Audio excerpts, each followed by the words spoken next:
How's everybody doing? Yeah, looks like we're gonna get a nice day, get outside, enjoy some weather. I hate going inside. Wouldn't you guys rather be outside? No. No? You'd rather be in there. Listen, coming off the last week's game, if I was being honest, I'd say we were all happy except for one play. We played some pretty good defense, but with that, we put it to bed, and now it's on to a playoff team. This is a good football team with a really good quarterback and some weapons, so all hands on deck for this one. With that, I'll open it up. 6 turnovers, 5 sacks. We're going to see that again this week. That'd be nice, wouldn't it? I hope we didn't. I just said it in the locker room. I hope we didn't use them all up. Seriously, did you see some progress? Did you see some things that made it sustainable?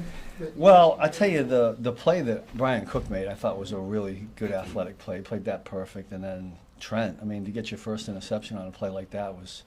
And then at the end of the game, it was nice to finish the game with an interception rather than having them drive a little bit. So all that was good. Leo's been doing that all year long. He doesn't practice. He's done it in the games, and sometimes it comes out, sometimes it doesn't. But that was perfect. And the play Nick made, it was the first play of the second half? Yep. Yeah. I mean, first he hit it, went bounced back. I thought it was going to be one of those where he made a great play and then they caught it, and then he found a way to tear it out of there. But some really good individual plays, I thought, on those turnovers.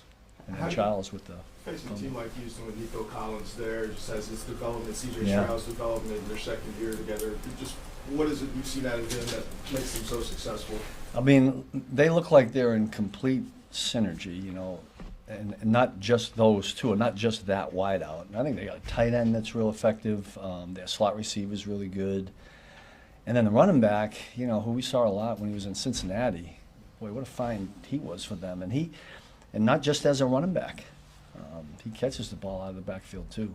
We hadn't played the Texans since CJ had gotten there, so we really hadn't studied him other than seeing highlights and whatnot. But he's as impressive as you had heard about people talking.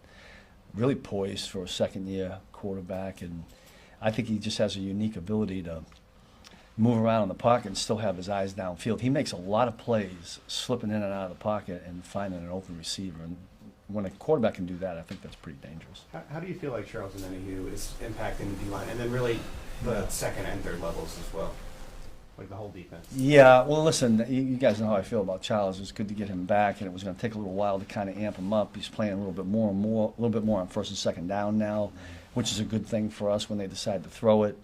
He's getting better in the run game. That takes a little while. I mean, remember, he steps into this thing with really no padded practices since the Baltimore game, a year ago. So that's taken a little while, but I think he's getting there, and I'm glad we got him. And we just need everybody up front to kind of play like we did last week to help everybody else on the back end.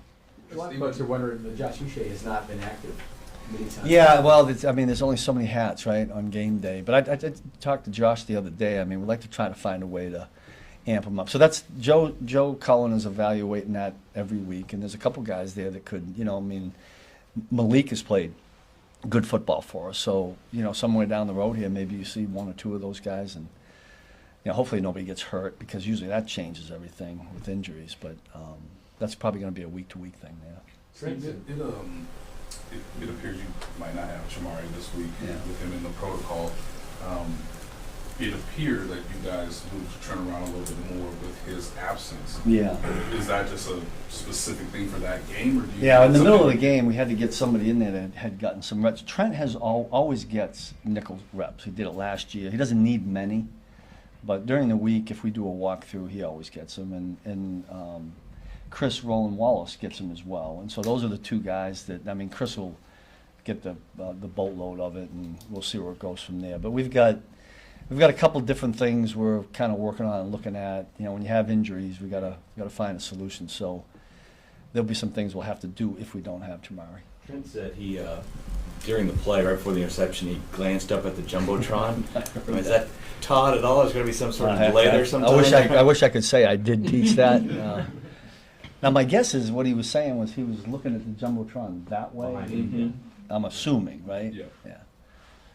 Whatever he did, tell him to keep doing it. Savvy? Is that Very savvy, yeah. I remember guys running free for touchdowns, looking up and seeing somebody's catching them, right?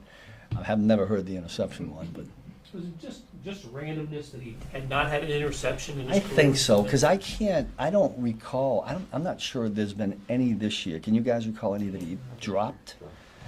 There may have been a couple in the years prior. I think there's a couple in years prior where he may have dropped them, but it hasn't been that.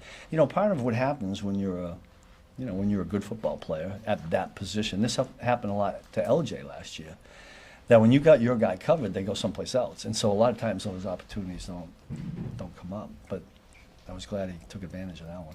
Coach, what do you do for your defense? You have some success. You coach it every day in practice to knock the ball out, to make a break on the ball. What's it do for you when you had that kind of game? Well, I mean, I think the guys all look at it. It should inspire them to keep punching, clawing, eyes back, catching, doing ball drills, the whole thing. But we didn't do anything differently last week than we had in the prior 12 or whatever it is. And sometimes they just come in bunches. I'll keep saying it. I just hope we didn't use them all up. I hope there's more out there. Last one, Matt. The Texans, Steve, have a really diverse dynamic wide receiver group, and Nico Collins in particular seems like a matchup nightmare at times. What's the challenge with a guy like that? Well, he's big and he's fast, and it's like you say about all these good wide receivers, that those 50-50 balls he usually comes down with. I've watched him on one play that keeps sticking out where they send him deep. CJ throws it to him. There's two guys right there. He comes up with the ball. I mean, we've faced those kind of guys before. And somehow, some way, you got to find a way to pry it out of there. But he's got some strong hands and a great catch radius. The quarterback has all kinds of confidence in him. And there's a couple of routes there that I think that they run exceptionally well that we figure we're going to see, because I think it looks like both the quarterback and the receiver are real comfortable with it. So we'll try to take those things away and then deal with whatever else comes up. Thanks, Coach. Okay? Yeah. Good. Thank you.